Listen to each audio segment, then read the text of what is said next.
Hello, everyone. Welcome to another iteration of Clinical Research Connections. We still have some folks joining. And while everyone gets settled, I will go ahead and start us off with a couple of polls. So we'll start off with longevity.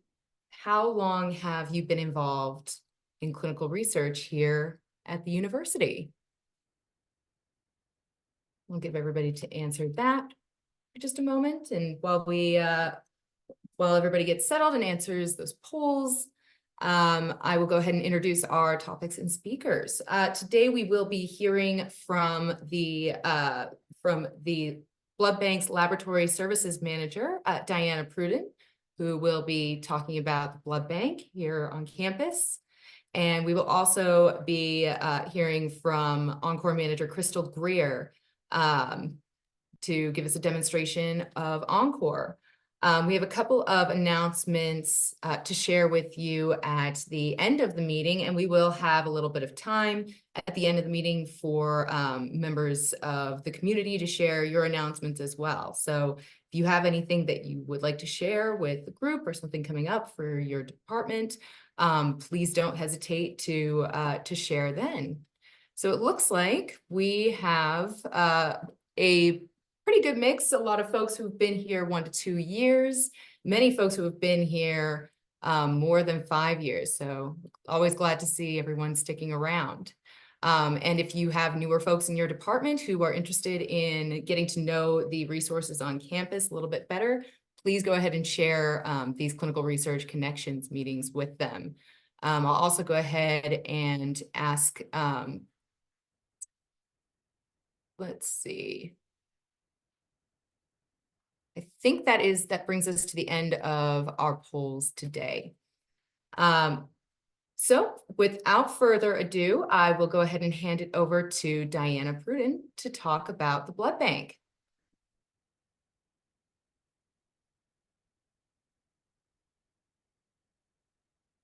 Oh, Diana, I don't think we can hear you.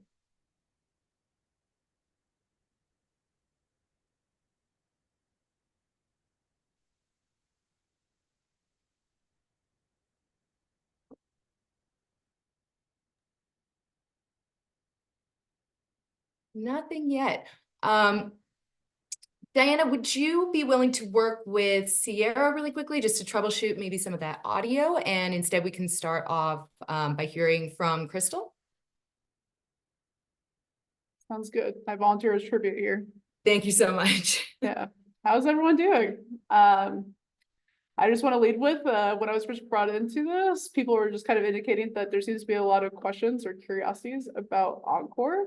And because of that, I want to make this a little bit more interactive if possible and see if there were any kind of pressing or looming questions, again, curiosities that anyone has that might help direct this demo, if you will. Otherwise, I'll dive in and just start saying my spiel and people can interrupt along the way.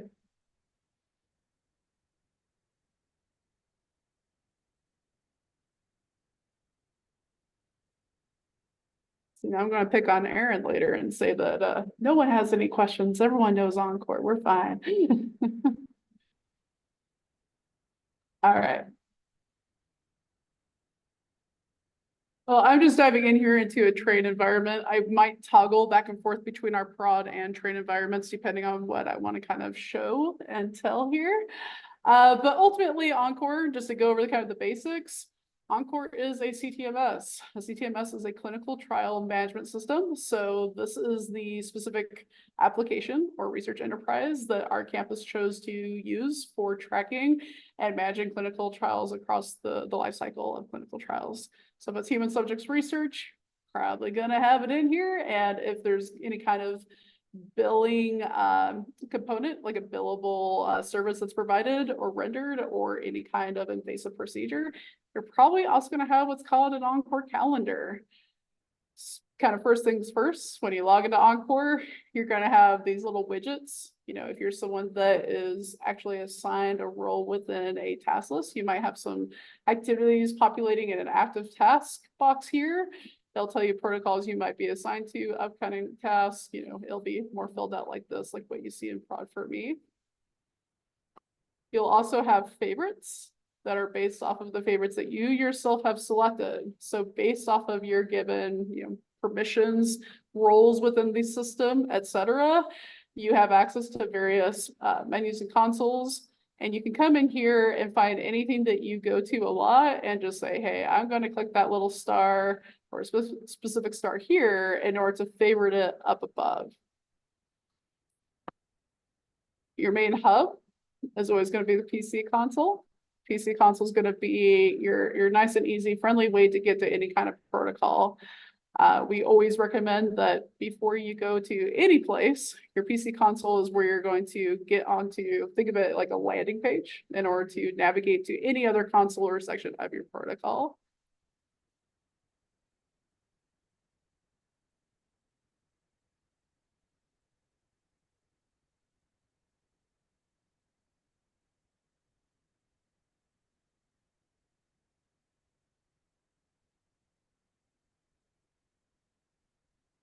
You can kind of get a lot of basic information here. The stuff that you'll see in a real protocol would be something that would be based off of what the portal administrators entered from the time of you submitting to the HSR portal. So your title, short title, the protocol types, all this kind of stuff is really going to be populated based off of how you filled out that form.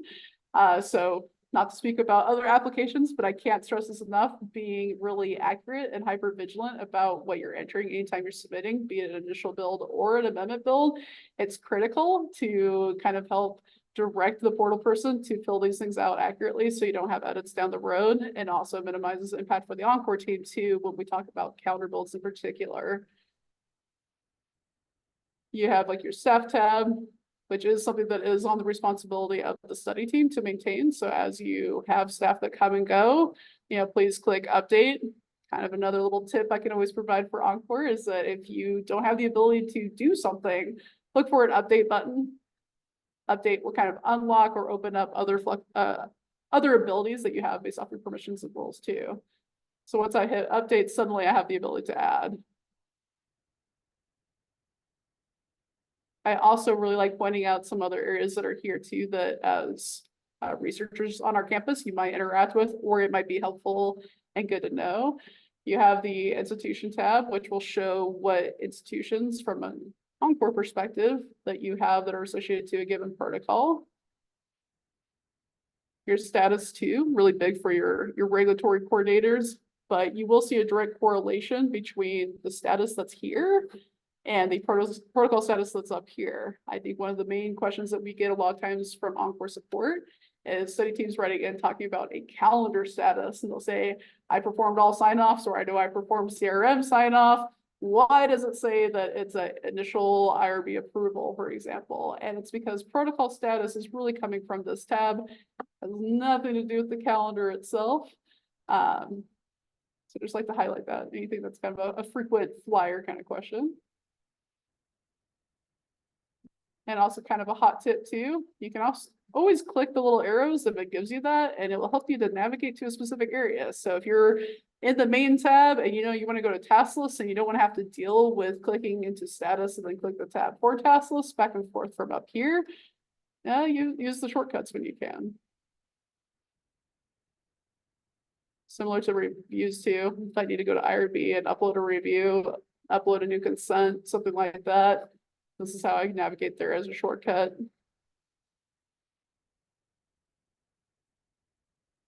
Any questions? I love interaction, so.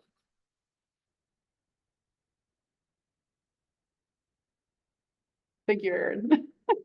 You're trying to think of one, right? You're like, I know all things OnCore, so. So I hope this is the right, I'm not sure if this is the right time for this question, but I thought of it when we were looking at the status tab. What are a couple of the most common things that you are frequently getting questions about from study teams about, like, what's the status of this, that you're redirecting them back to that answer in the task list? All right, that's a good one. I don't want to share a real study, but it's probably going to populate here for a second, so I do apologize. There won't be PHI or anything like that, but I just need to get into a trading one.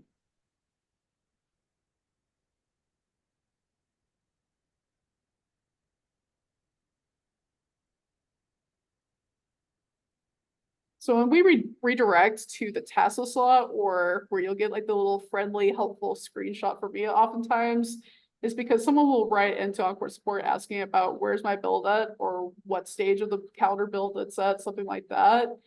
The task list, I mean, it is going to look different for my screen, so don't be shocked if you don't see anything for templates, because you probably won't see that as end user. But you should see, at the very least, the initial builds you should have access to, and any kind of amendment build, anything that says calendar in the actual task list itself, you should be able to see within your view and permissions, as long as you're assigning the staff tab, all that good stuff, right? Where it can be confusing is that it does show you both the previous task as well as the completed date for that previous task, but it has current task and target date. So really what you ultimately end up running into a lot is that maybe someone writes in, they're like, gosh, I don't know where my build's at, where's it at? Can you please give me a status? And it might say where the previous task was the MCA or coverage analyst was performed, and it will say for current task, it's waiting for study team response or study team action, and to provide calendar review. So that would be something that if you as a study team person, you're wondering, you have a question and you come in here and it says something like waiting for study team action, waiting for financial documents, waiting for initial calendar review, anything like that, you can always kind of gauge it based off that. And for example, if you see that it's waiting for calendar review and you search your inbox, you should have somewhere a message that came from OnCore support where it would indicate that, hey, your calendar is like MCA was completed. Here's the instructions for reviewing both the billing plan and the calendar. And you can just simply respond, like reply all to that and say, hey, I reviewed the calendar, I approve, or hey, I'm looking at this calendar. These visits don't align or aren't, previewing correctly, and send us the edit request. Very nice. Thank you. I appreciate and it. I assumed the staff role in OnCore that gets the email from OnCore when a staff like study team action is required. That's dependent on the task that needs to be completed. So it could be, the financial contact or whoever. Yeah, in general, if it's a calendar review, it's probably going to be where it's primarily directed at the PI, but should have like the CRM and other people attached there. Albeit we do have human error. Sometimes that happens too. So always show us some grace if that happens, but it should be directed to anyone that could be playing that role. So if you are listed as the person that's responsible for performing calendar review, if you're the primary contact, if you're the CRM, all that good stuff, you're going to get the calendar review stuff. If it's about pre-award, if we have like, let's say financial questions that come up or something like that, we're probably just going to send it to the person that's listed as a budget specialist or financial manager, any kind of role that is screaming budget or finance. So we try to target it, but if we get to the point where we're setting, additional follow-ups, and especially if we're hearing that's a priority or it needs to be escalated, we will start pulling in other parties as needed. Perfect. And then I don't know if this is more of a question for you or for the community, but I would love to know if there are any study teams out there that are using some of the OnCore canned reporting in a way that they really love. So just open up the opportunity to brag from anybody.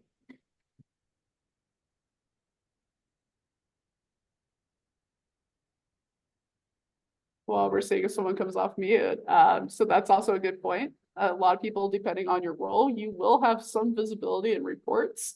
Good old Advara for having the redundancy of you go to menu, reports, and reports specifically. Again, based off your permissions and roles, you will have access to various things. So for example, if you haven't done subject management training, therefore you don't have a CRA or manager role, for example, you're probably not going to have access to the demographic reporting stuff. Similarly, anything that has to do with accruals, that kind of things, if it's really tied to subject information, you're probably not going to have access if you don't have a role that you had to take subject management training for.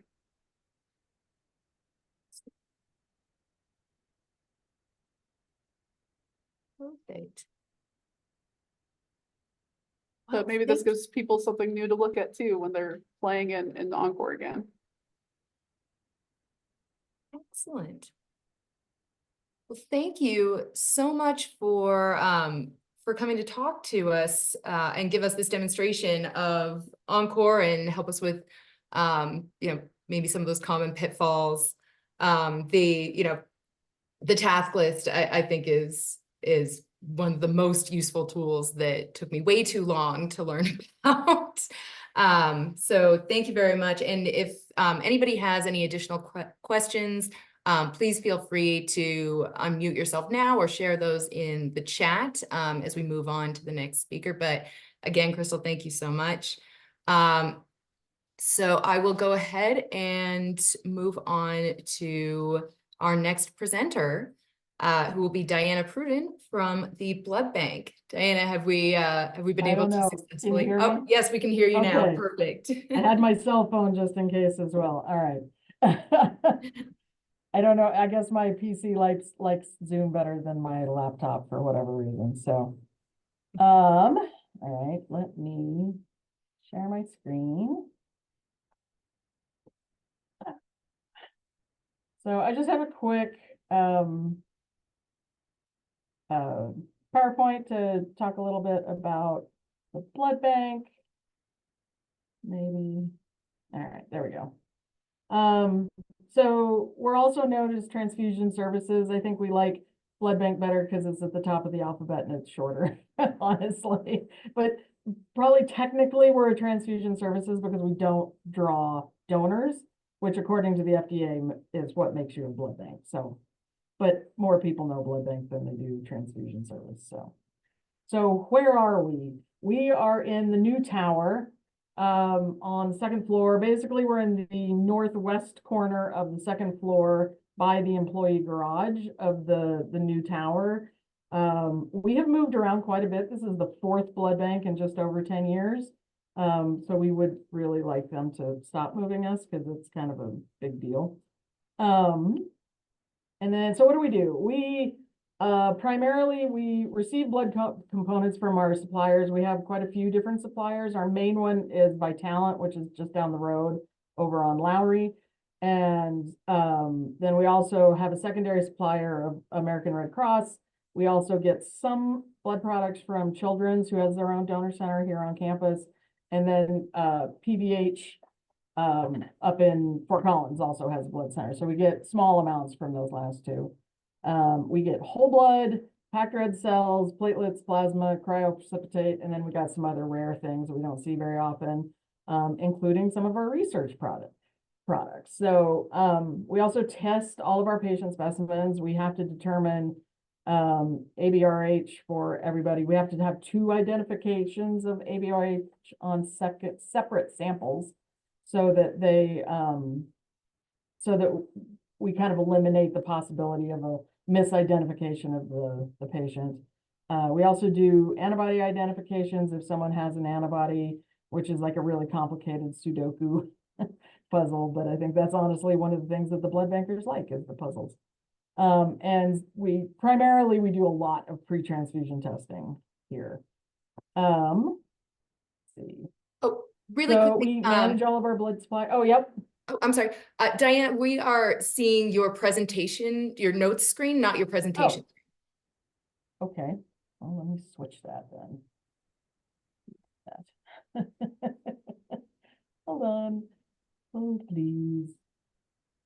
Display settings. Swap. Is that better? Perfect. Thank you. Awesome. Okay. We also manage our blood supply and inventory. We have to receive units into our LIS, which is Laboratory Information System, which is different than Beaker. Epic doesn't make a blood bank system, so we have a completely separate blood bank computer system. And then we maintain all the storage, which is really what FDA is concerned about with our fridges and freezers and our platelet incubators. We thaw frozen units. We also have special units for particularly our sickle cell patients. We match them far more comprehensively than we do just general patients. And then we issue out blood for routine transfusions. We do emergency release. We do a lot of emergency release for traumas. And then we have a massive transfusion protocol, which is basically a whole bunch of blood in one cooler at one time. We do split units off into aliquots, into syringes for neonates. And then we have an irradiator on campus for in our blood bank for special immunocompromised populations of patients.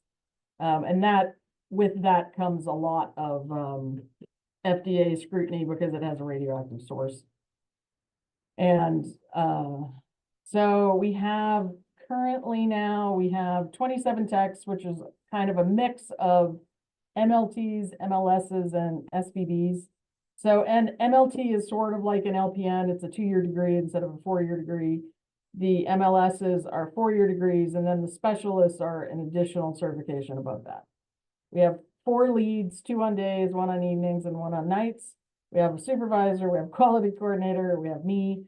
And then all of the pathology residents rotate through blood bank. We also have a transfusion medicine fellowship, and we have 4, well, we have 3.5 right now because we're trying to hire our 4th medical director. So we're pretty similar to the rest of the lab where, you know, we primarily receive and test a bunch of patient specimens. But we do give out blood and not just test results. We're very highly regulated by the FDA. Blood is regulated as a biologic and a pharmaceutical. So we get all kinds of fun additional regulations because of that. And then we have limited automated testing as opposed to like the main lab who have these huge automation lines. We do more manual stuff. We do have to go through a full FBI background check because of the irradiator. And then we're not in the same building as the main lab, which is over in Leprino. And that was to be closer to the OR and ER. Apparently, when this campus was first designed, the rumor is, at least this is the story I've heard, that they hired Disney people to design this campus, and they worked on offstage and onstage in the lab. So they designed the whole hospital without a lab anywhere. And so that's why the lab is over in the Leprino building. I don't know if that's true. It's just a rumor. And so what do we do to participate in clinical trials?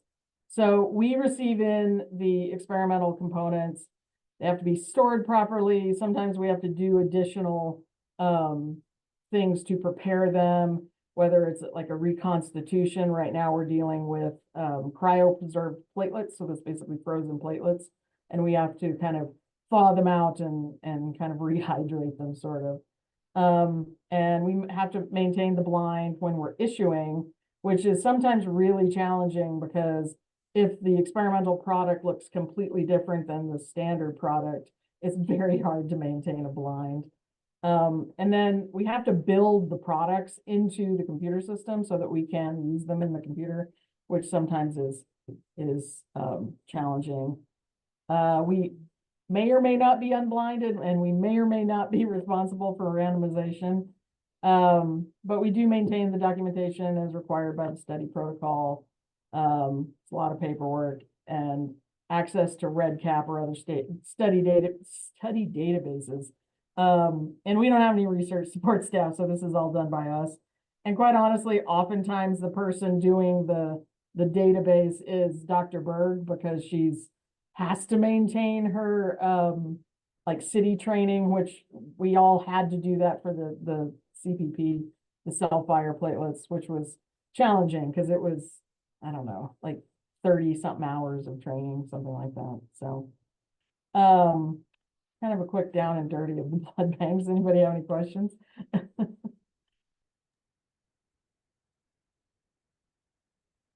Oh, I love that story about the lab. Brianna shared in the chat, they also forgot to plan a morgue. I can confirm there used to be a cooler in the student affairs office, which no one was happy with. Wow. Yeah. That is something else. So I would love to love to ask a quick question about the blood bank and clinical research. How can clinical research staff best engage with the blood bank from the get-go if, a team is approached to do a study that's going to involve the blood bank? Honestly, probably through me or Dr. Berg or both. She's often our contact to see if it would be feasible. Honestly, one of the things that usually holds us back is either, for instance, we were involved in the recipe trial, which is basically like pathogen-reduced red cells, which would be awesome. Because then we wouldn't have to irradiate them, which would be lovely. But it involved the required testing was a platform that we don't do here. And so that was really challenging because then it's completely outside of our standard processes. And so we kind of said no to the Redis study, which was similar things, but sometimes it's just really hard to maintain competency on really complex testing if we have to do outside of our standard workflow. If it's just products, usually that's not quite as hard. When I first got here, we were involved in, I don't remember the name of the study, but it was basically like influenza A plasma. It was sort of like a convalescent plasma type study for flu A. And that was truly just the coordinator would call and say, thaw this unit. And we'd like, okay. And we gave it out. So that wasn't really hard for us at all. So it kind of depends on the complexity of the blood bank involvement, basically. Yes, that makes perfect sense. Platforms and systems being harder to onboard than products. Certainly. Any questions from the chat or from the community? Jamie says, thanks for getting all that training done for Cellfire. I'm still not done with mine. All of the leads did it and got a 10, but I haven't gotten mine done yet. So yeah. You're welcome. On behalf of the leads, I will tell them that you thank them. That's funny. All right. Well, if there are any other questions, please feel free to unmute or share your questions in the chat. But Diana, thank you so much for coming to speak with us today. This was fascinating. We really appreciate it. Great, thank you. Excellent. Thanks. So that brings us to the end of our speakers for today. I'm going to turn it over to Ben Echalier for a couple of OVCR and cross-level announcements. And if there are any announcements from the community, I will hand it over to you next. So please feel free to jump in just a moment here. So Ben, go right ahead. So there's just a few things. There's a decentralized clinical trial community of practice coming up on July 17th. From 8 to 9 a.m. There'll be some announcements going out. John Heldens is going to talk about looking at decentralized clinical trials from an IRB perspective and what they look at when people are submitting studies that have decentralized components. So that should be interesting. Look for an announcement to come out soon about that. The next quarterly recruitment workshop is August 21st from 12 to 1 p.m. And we are going to have some of the members of the Office of Diversity, Equity, Inclusion, and Community Engagement come and talk about utilizing LGBTQ plus inclusive language in study materials and how to talk to PIs and sponsors about LGBTQ plus issues. So that will also be interesting. Again, that's August 21st. And then there'll also be an announcement coming out soon. I don't see Haley or Trisha here, but from the Workforce Development Group, there will be another workforce development event this August, like we had last August. I think it will be at T Street, kind of a happy hour to get all of the research community together and kind of mingle with your peers. And so look for an announcement on that.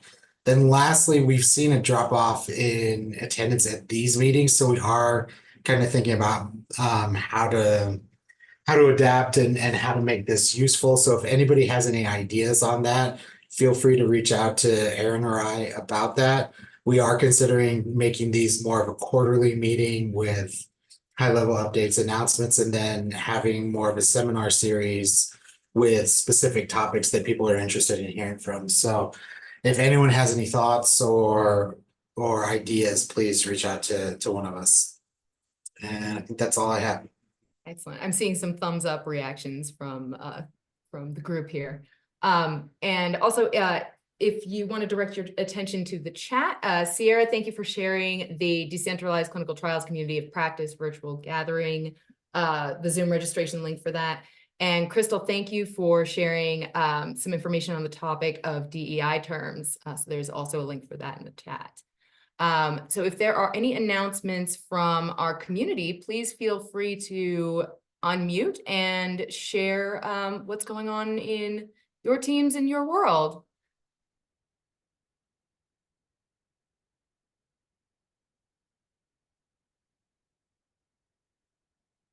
I'm not hearing any for now, but we'll continue to create the space for that. This is Clinical Research Connections, and so obviously a great opportunity to connect. We really want to lean into that.